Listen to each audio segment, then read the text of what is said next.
no coração pulsante do Rio de Janeiro, onde as luzes da cidade dançam com o ritmo do samba e o mar murmura segredos antigos, Ronaldinho Gaúcho, aos 45 anos, sentava-se sozinho em uma mesa reservada no restaurante mais sofisticado da Zona Sul, o Maré Alta. O lugar, com suas paredes de vidro que refletiam o brilho da praia de Copacabana, era o ponto de encontro da elite carioca, empresários, artistas e, claro, lendas do futebol como ele. Ronaldinho, com seus cachos agora salpicados de fios grisalhos, ainda carregava o charme inconfundível que o tornou um ídolo global. Vestia um terno azul marinho impecável, cortado sob medida em Milão, e no dedo anelar da mão esquerda reluzia um anel que não era apenas uma joia, mas uma relíquia de família. Era um anel de ouro branco, incrustado com uma esmeralda verde viva no centro, cercada por pequenos diamantes que capturavam a luz como estrelas em miniatura. Aquele anel, passado de geração em geração, era mais do que um símbolo de riqueza. Era uma promessa, uma história, um peso que Ronaldinho carregava com orgulho e, às vezes, com um vazio que nem a fama podia preencher. Ele estava ali para celebrar ou pelo menos tentar. Era o 10º aniversário da Fundação Gaúcho, o projeto social que fundara para levar o futebol às crianças das favelas, um sonho que começara com ela, Isabela, sua esposa, a mulher que transformara seu coração de jogador em algo maior. Mas Isabela não estava mais ali. 10 anos atrás, um acidente de carro em uma estrada sinuosa de Minas Gerais a levar embora, deixando Ronaldinho com memórias, arrependimentos e um vazio que nem os gramados, nem os troféus, nem as multidões gritando seu nome podiam apagar. Ele ergueu a taça de vinho tinto, um Malbec argentino que o garçom recomendara, e brindou em silêncio à memória dela. "Por você, meu amor", murmurou, os olhos fixos no horizonte onde o mar encontrava o céu. Mas o brinde era amargo. Sem Isabela, as vitórias pareciam menos brilhantes, e a noite, apesar do glamour, era apenas mais uma tentativa de preencher o silêncio. Enquanto ele cortava o filé mignon, uma voz suave o interrompeu. "Senhor Gaúcho, posso servir mais vinho?" Ronaldinho levantou o olhar e viu uma jovem garçonete de uns 20 anos, com a pele morena iluminada pela luz suave do lustre e olhos castanhos, que pareciam carregar uma curiosidade tímida. O uniforme do Maré Alta, camisa branca, colete preto e gravata fina caía perfeitamente nela, e uma placa no peito dizia Ana. Ele sorriu, aquele sorriso largo que já desarmara jornalistas e adversários. "Pode sim, Ana, e por favor, me chama de Ronaldinho. Senhor Gaúcho parece nome de avô." Ela riu, um som leve que ecoou como um sopro de frescor na noite pesada dele. Enquanto Ana inclinava a garrafa, Ronaldinho notou que ela hesitava, os olhos fixos na mão dele, mais precisamente no anel. "Algum problema?" perguntou ele, arqueando uma sobrancelha. Ana corou, mordendo o lábio inferior como se estivesse decidindo se falava ou não. "Desculpe, senhor. Quer dizer, Ronaldinho, é que posso perguntar uma coisa sobre o seu anel?" A pergunta pegou-o desprevenido. Ele olhou para a joia, sentindo o peso dela não só no dedo, mas na alma. "Meu anel? O que tem ele?" Ana se aproximou um pouco, baixando a voz como se compartilhasse um segredo. "É que minha mãe tem um anel exatamente igual a esse. Quando vi o seu, quase deixei a garrafa cair. O mundo por um instante parou. Ronaldinho sentiu um frio na espinha, como se o ar do restaurante tivesse se tornado gelo. Ele piscou, tentando processar as palavras. "Como assim exatamente igual? Esse anel é único, Ana. É uma herança de família, tem mais de 100 anos. Ela assentiu, nervosa, mas com convicção. "Eu sei que parece loucura, mas é idêntico. O mesmo formato, a mesma pedra verde, os mesmos brilhantes ao redor. Minha mãe usa desde que eu era pequena. Nunca tira." Ronaldinho sentiu o coração disparar. Ele sabia, melhor do que ninguém, que só existiam 3 anéis como aquele no mundo. Seu bisavô, um joalheiro de Salvador, os fizera em 1905 para seus 3 filhos. Um estava com ele, herdado de seu pai. O segundo desaparecera 20 anos atrás, quando seu irmão mais novo, Rafael, morreu em um acidente de escalada nas montanhas de Santa Catarina. E o terceiro deveria estar no dedo de Isabela, enterrado com ela em um cemitério em Belo Horizonte. "Como é o nome da sua mãe?" perguntou ele, a voz rouca, quase um sussurro. "Isabela Ferreira", respondeu Ana, franzindo a testa. "Por quê? O senhor a conhece?" O nome caiu como um trovão. Ronaldinho agarrou a borda da mesa, os nós dos dedos embranquecendo. Isabela, sua Isabela. Mas o sobrenome estava errado. Sua esposa era Isabela Gaúcho, não Ferreira, e ela estava morta. Ele estivera no funeral, segurara o caixão, chorara até não restarem lágrimas. Quantos anos tem sua mãe? Perguntou, lutando para manter a compostura. 42, disse Ana, hesitante. Ronaldinho, o senhor tá pálido. Tá tudo bem? Ele fez as contas rapidamente. Se Isabela estivesse viva, teria exatamente 42 anos. Mas era impossível. Ele vira o atestado de óbito, segurara a mão fria dela no hospital antes de... Ou será que não? As memórias de repente pareciam turvas, como um sonho que ele não conseguia decifrar. Preciso ver uma foto da sua mãe, disse ele, a voz firme agora, embora o coração batesse como se ele estivesse driblando um zagueiro nos acréscimos. Ana hesitou, confusa, mas pegou o celular no bolso do colete, abriu a galeria e deslizou até uma foto. Aqui, disse ela, virando a tela para ele. Ronaldinho pegou o telefone com as mãos trêmulas. E então, o mundo desabou. Era ela, Isabela. Os mesmos olhos verdes que o faziam rir nos dias ruins, a mesma curva suave do sorriso, a mesma maneira de inclinar a cabeça quando posava para uma foto. O cabelo estava mais curto, com alguns fios grisalhos, mas era ela. Viva! Meu Deus! Murmurou ele, os olhos fixos na tela. Como isso é possível? Ronaldinho, o senhor tá me assustando, disse Ana, recuperando o celular. Por que tá assim? Conhece minha mãe? Ele se levantou bruscamente, derrubando a taça de vinho, que se espatifou no chão. Os outros clientes do Maré Alta viraram-se, curiosos, mas ele não ligou. Ana, preciso que me diga tudo sobre sua mãe. Tudo. Ela recuou um passo, os olhos arregalados. Senhor, tá me assustando de verdade. O que tá acontecendo? Ronaldinho se sentou novamente, respirando fundo para se controlar. Desculpe, Ana. É que sua mãe se parece com alguém que eu conheci. Alguém muito importante. Onde ela mora? Em São Paulo, respondeu Ana, ainda cautelosa. Por que quer saber? Ele olhou para ela, e agora que sabia o que procurar, podia ver traços de Isabela no rosto de Ana. A curva das sobrancelhas, o formato do nariz, até o jeito como ela cruzava os braços quando estava nervosa. E havia algo mais. Algo que ele não conseguia nomear, mas que fazia seu peito apertar. Quando é seu aniversário, Ana? Perguntou, quase temendo a resposta.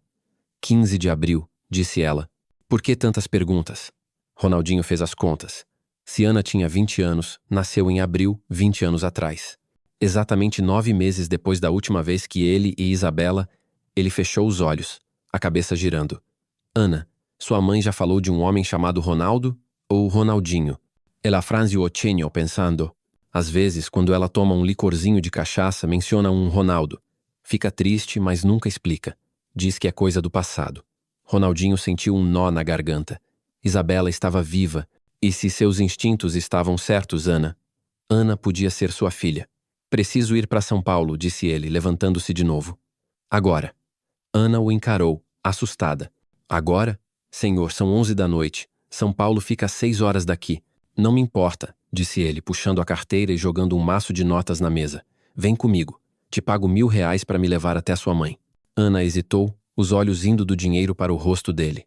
Se o senhor tá louco, eu chamo a polícia, disse ela, meio brincando, meio séria. Ronaldinho riu. O primeiro riso genuíno da noite. Se eu estiver louco, você pode chamar quem quiser. Mas Ana, acho que sua mãe é minha esposa. Ou era. Pensei que ela tivesse morrido há 10 anos. Ana ficou em silêncio, processando as palavras. Então, lentamente, assentiu. Tá bom. Mas se isso for alguma pegadinha, eu juro que... Não é pegadinha, interrompeu ele. É o destino. Meia hora depois, o poste preto de Ronaldinho cortava as ruas do Rio em direção à rodovia. Ana, no banco do passageiro, segurava o celular com força, como se fosse uma âncora. Pode me explicar o que está acontecendo? Perguntou ela, a voz tremendo um pouco. Ronaldinho manteve os olhos na estrada, as mãos firmes no volante. Há 10 anos minha esposa Isabela morreu num acidente de carro. Pelo menos foi o que me disseram. Mas agora você me mostra uma foto dela, viva, com um anel que só ela podia ter. E você tem a idade exata para ser. Ele parou, sem coragem de dizer a palavra. Para ser o quê? Insistiu Ana. Ele a olhou de relance. Minha filha. O silêncio que se seguiu foi pesado, quebrado apenas pelo ronco do motor. Ana virou o rosto para a janela, o reflexo das luzes da cidade dançando em seus olhos. Isso é loucura, murmurou ela. Minha mãe nunca falou de você. Disse que meu pai morreu quando eu era bebê. Um acidente na construção de um estádio. Ronaldinho sentiu um arrepio. Ele fora engenheiro civil antes de virar jogador profissional. E lembrava-se de um acidente forjado. Uma história que ele e Isabela usaram para despistar um problema do passado. Mas isso era outra vida. Outro Ronaldinho. Ana, disse ele, a voz grave. Esse anel da sua mãe, ele tem uma inscrição por dentro? Ela pensou por um momento. Tem. Algo como amor sem fim. Ronaldinho quase perdeu o controle do carro. Ele e Isabela haviam mandado gravar aquelas palavras nos anéis, um voto que fizeram na noite em que se casaram em segredo, numa capela em Salvador. Ninguém mais sabia disso. É ela, disse ele, mais para si mesmo do que para Ana. Tem que ser ela. A viagem continuou, a noite engolindo a estrada enquanto o rio ficava para trás. Cada quilômetro parecia carregar Ronaldinho mais perto de um passado que ele pensara estar enterrado, e mais perto de uma verdade que podia mudar tudo.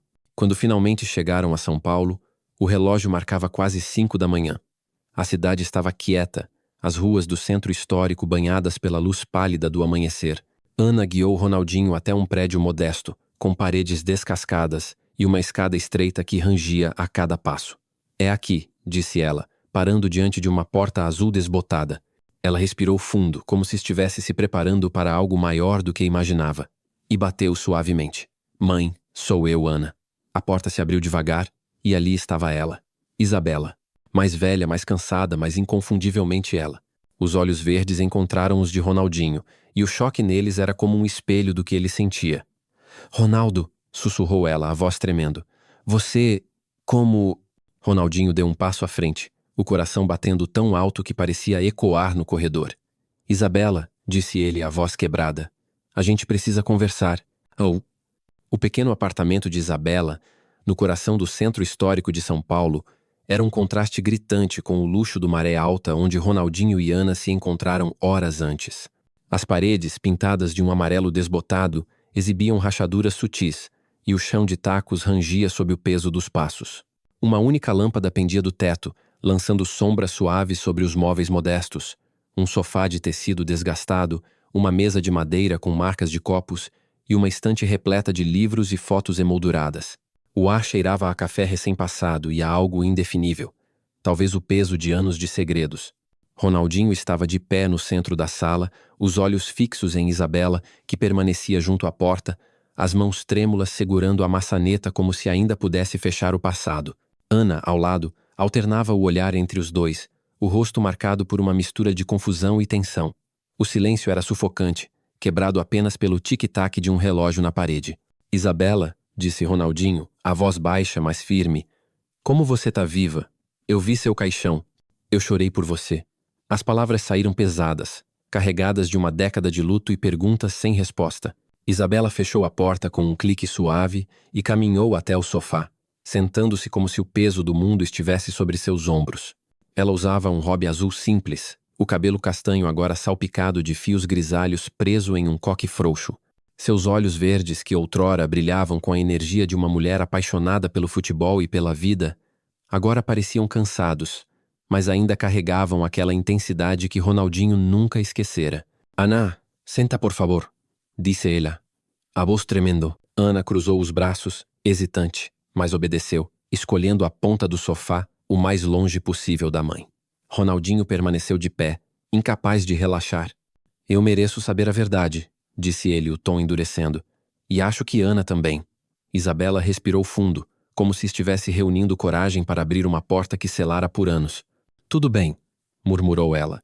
Mas o que vou contar não é fácil de ouvir.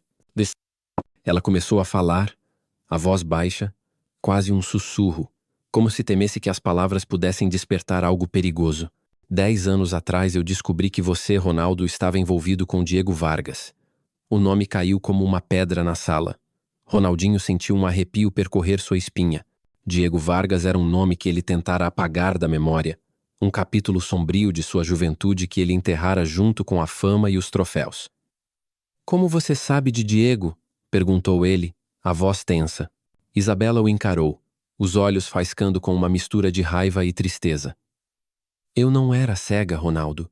Você achava que eu não percebia as reuniões secretas, as ligações no meio da noite, os pacotes de dinheiro que apareciam e sumiam? Eu segui você uma vez até um galpão em Duque de Caxias. Vi você com ele. Diego Vargas, o maior traficante do Rio na época. Ronaldinho sentiu o chão tremer sob seus pés. Ele se lembrou daqueles dias quando ainda era um jovem jogador, recém-chegado ao estrelato, com o mundo aos seus pés, mas também com dívidas e pressões que não sabia administrar. Diego Vargas, um homem de ternos caros e sorriso frio, oferecera uma saída: lavar dinheiro através de contratos de publicidade e patrocínios falsos. Ronaldinho, ingênuo e deslumbrado, aceitara, pensando que poderia controlar a situação. Mas Diego era um predador, e uma vez que você entrava em seu jogo, não havia saída. Eu me livrei dele, disse Ronaldinho, a voz rouca. Depois do acidente, eu cortei todos os laços. Vendi tudo que podia estar ligado a ele. Comecei a fundação para limpar meu nome e minha vida. Isabela riu, um som amargo que cortou o ar. Você acha que Diego Vargas deixa alguém sair assim, tão fácil? Ele me encontrou, Ronaldo, 2 semanas antes do acidente. Ela fez uma pausa, os olhos marejados. Eu estava grávida de Ana, 2 meses. Ele sabia. E me disse que, se eu não sumisse, ele mataria você. E depois viria atrás de mim e do bebê. Ana, que até então ouvia em silêncio, levantou-se bruscamente, os olhos arregalados. Você tá dizendo que mentiu para mim minha vida inteira por causa de um traficante? Que meu pai estava vivo e você me fez acreditar que ele morreu? Isabela estendeu a mão para tocar a filha, mas Ana recuou. Não me toca. Você disse que meu pai era um pedreiro, que morreu num desabamento. Era tudo mentira? Era para te proteger, disse Isabela, a voz quebrando. Diego não ia parar. Ele me deu uma escolha: fingir minha morte e desaparecer, ou morrer de verdade, levando você comigo. Eu escolhi viver, Ana. Escolhi você. Ronaldinho, ainda processando as palavras, sentou-se na cadeira mais próxima, as mãos cobrindo o rosto. Você fingiu o acidente, murmurou ele. O caixão, o funeral, tudo falso? Isabela assentiu, uma lágrima escorrendo pelo rosto. Eu tinha um amigo, um médico no hospital. Ele falsificou o atestado de óbito. Diego tinha gente em todos os lugares, então precisei sumir completamente. Mudei meu nome, vim para São Paulo, criei Ana sozinha. Cada dia, eu vivia com medo de que ele me encontrasse. Ronaldinho olhou para Ana, que agora estava de costas, olhando pela janela, os ombros tremendo. Ele queria abraçá-la, dizer algo, mas as palavras pareciam insuficientes. Por que você não me contou? Perguntou ele a Isabela. Eu podia ter enfrentado Diego. Podia ter protegido vocês. Isabela balançou a cabeça. Você não entende, Ronaldo. Diego não era só um traficante. Ele tinha policiais, juízes, políticos no bolso. Se eu tivesse ficado, estaríamos todos mortos. O peso da verdade caiu sobre Ronaldinho como uma avalanche. Ele se lembrou das ameaças veladas de Diego, dos olhares frios, da sensação constante de estar sendo vigiado. Ele pensara que, ao se afastar, tinha escapado, mas o preço fora Isabela. E Ana. Ana virou-se de repente, os olhos vermelhos de raiva e lágrimas. E eu? Você pensou em mim, mãe? Cresci sem pai, achando que ele era um ninguém que morreu num acidente idiota. Você me fez carregar isso. Isabela levantou-se, tentando se aproximar, mas Ana ergueu a mão. Não, eu preciso de um tempo. Ela pegou o celular e caminhou até a porta. Vou dar uma volta, não me sigam. Antes que Ronaldinho ou Isabela pudessem protestar, ela saiu, batendo a porta. O silêncio voltou, mais pesado do que antes. Ronaldinho olhou para Isabela, que agora chorava abertamente. Ela vai voltar, disse ele, mais para confortá-la do que por convicção. Ela só precisa entender. Mas algo no instinto de Ronaldinho o fez levantar e caminhar até a janela. Ele afastou a cortina fina e olhou para a rua estreita abaixo. Um carro preto com os faróis apagados estava estacionado do outro lado da calçada. 2 homens, de bonés e jaquetas escuras, conversavam baixo, olhando para o prédio. Ronaldinho sentiu um frio na nuca. Isabela, disse ele, sem tirar os olhos da rua. Diego ainda está atrás de você? Ela enxugou as lágrimas, confusa. Não, quer dizer, ele parou de me procurar depois que fingi minha morte. Por quê? Ronaldinho apontou para a janela. Porque acho que aqueles caras lá embaixo não estão aqui por coincidência. Isabela correu até a janela, o rosto empalidecendo. Meu Deus, murmurou. Eles não podem saber que você está aqui. Ninguém sabia. Ronaldinho pegou o celular digitando rapidamente uma mensagem para um velho amigo, Marcelo, um ex-jogador que agora trabalhava na Polícia Federal. "Tô chamando reforço", disse ele. "Mas a gente não pode ficar aqui." "Onde Ana foi?" Isabela balançou a cabeça, em pânico. "Ela gosta de caminhar até a praça ali perto quando tá nervosa." "Mas Ronaldo, se Diego tá atrás de mim, ela tá em perigo." Sem hesitar, Ronaldinho pegou a chave do carro no bolso. "Bem, vamos encontrá-la. Agora." Eles desceram as escadas correndo, o coração de Ronaldinho batendo com a urgência de um jogo decisivo. A rua estava silenciosa, mas o carro preto ainda estava lá. E agora um dos homens falava ao celular, gesticulando. Ronaldinho puxou Isabela para trás de uma esquina, evitando serem vistos. "Fica atrás de mim", sussurrou ele. Eles caminharam rapidamente até a praça, uma área arborizada com bancos de concreto e uma pequena fonte. Ana estava lá, sentada em um banco, os braços cruzados, o rosto molhado de lágrimas. "Ana!" chamou Ronaldinho, correndo até ela. Ela levantou os olhos, surpresa. "O que vocês estão fazendo aqui?" Antes que ele pudesse responder, o som de pneus cantando ecoou na rua. O carro preto apareceu, parando bruscamente. 2 homens desceram, as mãos nos bolsos, os olhos fixos neles. "Corre!" gritou Ronaldinho, puxando Ana e Isabela. Eles dispararam pela praça, o som dos passos dos perseguidores ecoando atrás. Ronaldinho, com a agilidade de quem já driblara defesas inteiras, guiou-as por uma viela estreita, cheia de latas de lixo e bicicletas abandonadas. "Por aqui!" gritou ele, virando em outra esquina. Eles chegaram a um beco sem saída, o coração de Ronaldinho disparado. "E agora?" perguntou Ana, ofegante. Ronaldinho olhou ao redor, avistando uma escada de incêndio enferrujada. "Subam!" ordenou ele, ajudando Isabela primeiro, depois Ana. Ele subiu por último, justo quando os homens apareceram no beco, gritando algo que ele não entendeu. Do alto do prédio, eles correram até o outro lado, descendo por outra escada até uma rua movimentada, onde o trânsito matinal de São Paulo já começava a rugir. Ronaldinho parou um táxi, empurrando Ana e Isabela para dentro. "Pro interior, rápido", disse ele ao motorista, jogando um maço de notas no banco da frente. Enquanto o táxi acelerava, Ronaldinho olhou pela janela traseira. O carro preto não estava à vista, mas ele sabia que não estavam seguros. "Para onde a gente vai?" perguntou Isabela, a voz trêmula. "Para minha fazenda em Porto Alegre", respondeu ele. "É o único lugar onde posso proteger vocês." A viagem foi longa, o silêncio no táxi quebrado apenas pelo som do rádio tocando um samba baixo. Ana, no banco de trás, mantinha o rosto virado para a janela, recusando-se a falar. Isabela segurava a mão dela, mas Ana não retribuía. Ronaldinho, no banco da frente, enviava mensagens para Marcelo, explicando a situação. "Diego Vargas ainda está vivo", respondeu Marcelo, "mas está mais fraco. Minha equipe vai investigar. Fiquem escondidos." Ronaldinho guardou o celular, o peso da realidade caindo sobre ele. Diego não era apenas um fantasma do passado. Era uma ameaça viva. E agora sua família sim. Sua família estava na mira. Quando chegaram à fazenda, o sol já se punha, tingindo o céu de laranja e roxo. A propriedade, cercada por campos verdes e um riacho, era um refúgio que Ronaldinho comprara nos tempos de glória, um lugar onde ele e Isabela sonhavam criar filhos. Agora era um esconderijo. Ele levou Ana e Isabela para dentro da casa principal, uma construção rústica de pedra e madeira, com janelas grandes que davam para o horizonte. "Vocês ficam aqui", disse ele. "Ninguém sabe desse lugar." Isabela assentiu, mas seus olhos estavam cheios de medo. Ana, ainda em silêncio, foi para o quarto de hóspedes sem dizer uma palavra. Naquela noite, Ronaldinho não dormiu.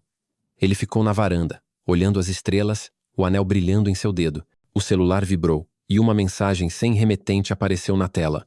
"Entregue Isabela, ou vocês 3 morrem." Ele apertou o telefone com força, o sangue pulsando nas veias.